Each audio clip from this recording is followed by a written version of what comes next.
자, 함께 기도하심으로 4월 28일 월요일 매일 예배 시작하겠습니다. 기도합니다. 사랑과 은혜가 풍성하신 하나님 감사합니다. 오늘도 우리 피난처가 되시고 모든 위기와 어려움과 또 환난 가운데서 우리를 지켜주신 하나님의 은혜에 감사하며 나아갑니다. 오늘도 하나님의 도우심과 하나님의 역사하심이 없이는 하나님의 보호하심이 없음은 살아갈 수 없음을 고백합니다. 오늘도 은혜의 자리에 나온 주의 성도들 가운데 주님 한 명 한 명 기억하여 주시고 다시금 우리가 살아갈 힘과 능력을 이 매일 예배를 통하여서 말씀을 통하여서 얻게 하여 주시옵소서. 예배하는 가운데 치유와 회복을 경험하게 하시고 말씀을 통하여 하나님의 선하시고 온전하신 뜻을 분별할 수 있도록 주님 인도하여 주시옵소서. 우리에게 새 힘을 부어 주시옵소서. 성령의 바람을 하나님께서 불러일으킬 수 있도록 하나님 우리를 사용하여 주시고 나의 노력과 나의 힘이 아닌 오직 주님의 은혜로 우리가 거침없이 이 세상 가운데 영적으로 우리가 말씀을 가지고 비상할 수 있도록 하나님 우리를 붙잡아 주시고 날마다 새 힘을 통하여 주님께서 우리에게 맡겨주신 일들을 감당하는데 부족함이 없도록 하나님 함께해 주시옵소서. 우리의 가정과 자녀들과 일터와 또 아버지 우리의 믿음의 공동체를 지켜주시고 오늘도 예배하는 이 시간에 하나님께서 역사하심을 기대하며 나오는 모든 자에게 하나님께서 말씀을 통한 놀라운 일들을 이루어 주시옵소서. 감사하며 예수님의 이름으로 기도하옵나이다. 아멘. 찬송가 290장 함께 하시겠습니다.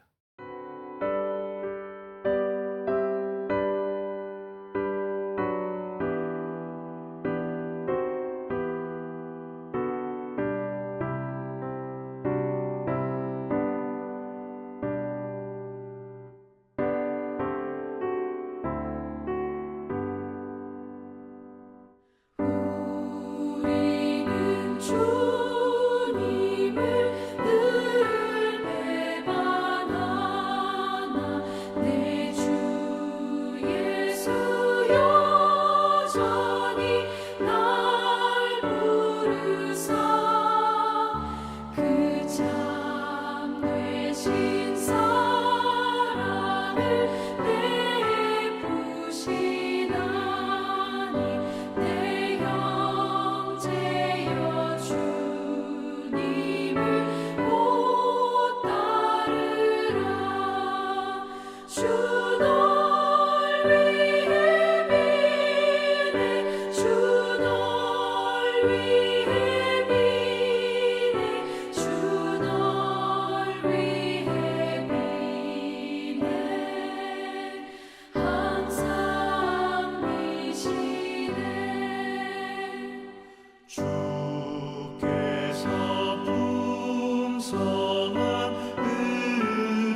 오늘 말씀은 민수기서 16장 1절부터 11절까지의 말씀입니다. 함께 말씀을 읽겠습니다. 레위의 증손 고앗의 손자 이스알의 아들 고라와 루벤 자손 엘리압의 아들 다단과 아비람과 벨렛의 아들 온이 당을 짓고 이스라엘 자손 총회에서 택함을 받은 자 곧 회중 가운데 이름 있는 지휘관 250명과 함께 일어나서 모세를 거스르니라. 그들이 모여서 모세와 아론을 거슬러 그들에게 이르되 너희가 분수에 지나도다. 회중이 다 각각 거룩하고 여호와께서도 그들 중에 계시거늘 너희가 어찌하여 여호와의 총회 위에 스스로 높이느냐. 모세가 듣고 엎드렸다가 고라와 그의 모든 무리에게 말하여 이르되 아침에 여호와께서 자기에게 속한 자가 누구인지 거룩한 자가 누구인지 보이시고 그 사람을 자기에게 가까이 나아오게 하시되 곧 그가 택하신 자를 자기에게 가까이 나아오게 하시니 이렇게 하라. 너 고라와 내 모든 무리는 향로를 가져다가 내일 여호와 앞에서 그 향로에 불을 담고 그 위에 향을 두라. 그때 여호와께서 택하신 자는 거룩하게 되리라. 레위 자손들아 너희가 너희 분수에 지나치니라. 모세가 또 고라에게 이르되 너희 레위 자손들아 들을지어다. 이스라엘의 하나님이 이스라엘 회중에서 너희를 구별하여 자기에게 가까이 하게 하사 여호와의 성막에서 봉사하게 하시며 회중 앞에 서서 그들을 대신하여 섬기게 하심이 너희에게 작은 일이겠느냐. 하나님이 너와 내 모든 형제 레위 자손으로 너와 함께 가까이 오게 하셨거늘 너희가 오히려 제사장의 직분을 구하느냐. 이를 위하여 너와 너의 무리가 다 모여서 여호와를 거스르는도다. 아론이 어떠한 사람이기에 너희가 그를 원망하느냐. 아멘. 이스라엘 백성들 가나안 땅에 들어가지 못하고 광야에서 방황하게 됩니다. 자, 그렇게 되자 이에 대한 불만을 품은 자들 중에 모세와 아론을 향해서 대항하는 그러한 무리가 생기게 되었습니다. 이 대항하는 세력, 이 주동자가 있죠. 레위 지파 출신이었습니다. 1절 말씀을 보니까 고앗의 자손인 이 고라라고 하는 인물이 등장하고 있습니다. 그래서 오늘 이 본문 말씀은 이 고라의 반역에 대한 그러한 말씀이 나오고 있습니다. 고라는 모세와 아론과 마찬가지로 레위 지파입니다. 그리고 모세와 아론과 동일하게 고핫 자손이기도 합니다. 하지만 이 고라는 모세와 같은 민족의 지도자나 또 아론과 같은 제사장이 될 수는 없었습니다. 이 부분이 고라에게는 마음에 들지 않았어요. 그래서 분명 자기와 같은 레위 지파의 고아 자손이었던 고아 자손이죠. 모세와 아론, 이스라엘을 다스리는 지도자와 대제사장의 역할을 하는데 자기 자신을 보니까 이게 아닌 거죠. 광야에서 성물을 어깨에 나르는 그런 역할, 마치 이게 작은 역할로 느껴진 겁니다.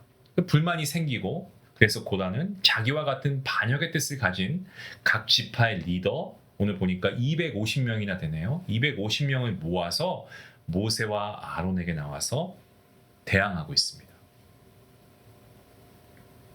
고라 그리고 고라와 함께하는 그 세력, 반항하는 세력이죠. 모세와 아론에게 그 요지가 무엇인고 하니 이겁니다. 그러니까 모세와 아론에게 이렇게 얘기하는 거예요. 아니 당신들만 거룩한 사람입니까?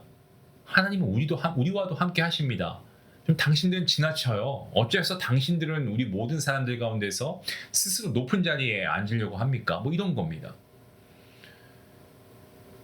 모세와 아론의 리더십을 부인하고 있는 거죠. 누가요? 고라와 그리고 그와 함께하는 이 저항 세력들이 그러했습니다. 그리고 그들을 비난합니다. 모세와 아론의 권위를 깎아내리려고 했습니다. 모세와 아론뿐만이 아니고 자기 자신들도 이스라엘 온 회중의 지도자가 될 수 있고 대제사장이 될 수 있는 자격이 있어야 그게 공평하다라고 주장하고 있는 겁니다. 이러한 반항 세력의 비난을 들은 모세, 제가 모세의 입장에 대해서 한번 대입이 되어 보니까 굉장히 황당했을 것 같아요. 어이가 없었을 것 같습니다. 모세 자신이 지도자가 되고 싶어서 안달이 난 사람도 아니지 않습니까? 그렇죠? 그는 조용히 양치면서 생활하다가 여생을 그는 마치고 싶어 했습니다. 그런데 그가 떨기나무 가운데, 불타는 떨기나무 가운데 나타나신 하나님, 이 모세에게 백성을 이끌고 애굽에서 나와서 약속의 땅 가나안으로 들어가라라고 하는 그 모세에게 주신 사명이 있지 않았습니까? 모세는 그 하나님 명령에 순종한 겁니다. 그렇게 해서 백성들을 지금까지 여기까지 성실하게 인도해서 온 일, 그거밖에 없죠. 뿐만 아니고 아론이 대제사장이 되고 또 그의 아들들과 자손들이 이 제사장의 역할을 이어가는 것은요, 모세 스스로 정한 것이 아니고 이 또한 하나님께서 주신 명령이었습니다. 그런데 고라와 반역자들 지금 뭐라고 하고 있습니까? 모세와 아론은 권력 욕심에 눈이 멀었고 마치 뭐 독재하는 독재자처럼 자기들만 지도자 하려고 하네, 뭐 이렇게 비난하고 헛됐습니다. 그러니까 이 모세 마음이 얼마나 억울했겠습니까? 그렇죠. 억울했다는 게 정확한 표현일 것 같습니다. 이날 모세의 마음은 이 반역자들의 비난에 난도질 당한 듯 정말 아프고 분하고 억울했을 겁니다.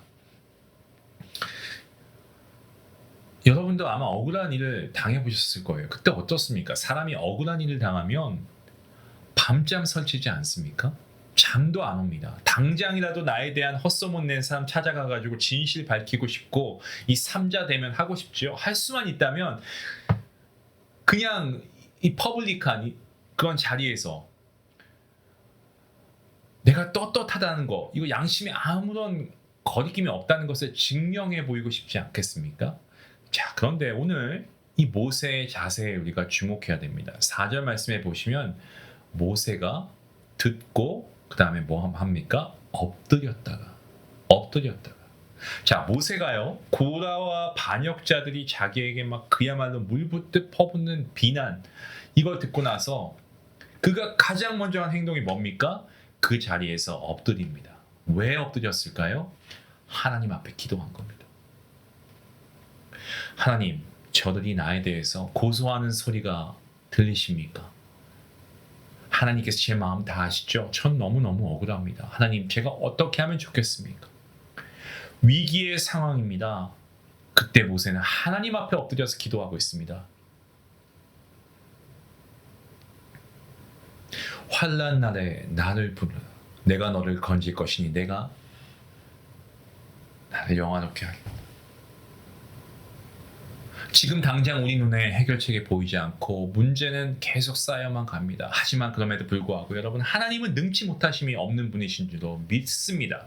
모세가 취해 엎드려 기도한 것은요, 그러니까 모세가 취한 이 엎드려 기도함은요, 정말 그가 가지고 있는 그 상황 가운데 그 문제의 해결을 위한 가장 강력한 해결책이었습니다. 모세가 취한 행동이 가장 현명한 방법이었습니다. 하나님께 엎드리고 나서 모세는 굳게 닫힌 입을 엽니다. 그 말씀의 내용이 5절부터 6절과 7절 가운데 나오죠. 그 말씀을 보면 이 억울한 일에 대한 직접적인 판단과 심판을 하나님께 맡겼음을 우리가 보게 됩니다. 향로에 불을 담는 것은 제사장이 하는 역할입니다. 제사장직을 넘보는 이 고라 자손들에게 한번 그들이 제사장의 업무를 해보라고 했습니다. 한번 해봐, 이렇게 얘기했습니다.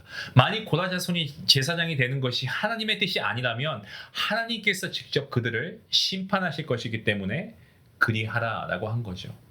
모세는 제사장 자리를 탐내는 이 고라 자손을 가리켜서 책망합니다. 그 내용에 대한 내용이 8절부터 11절까지의 말씀이죠.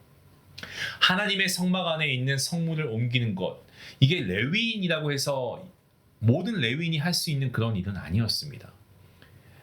오직 고핫 지파만 할 수 있었던 겁니다. 반역을 일으키고 있는 장본인 이 고라가 바로 레위 지파이고 고핫 자손이라고 말씀드렸습니다. 때문에 이 고라는 하나님의 성전에서 하나님의 거룩한 물건들, 이 성물을 옮기는 중요한 책무를 감당하는 사람입니다.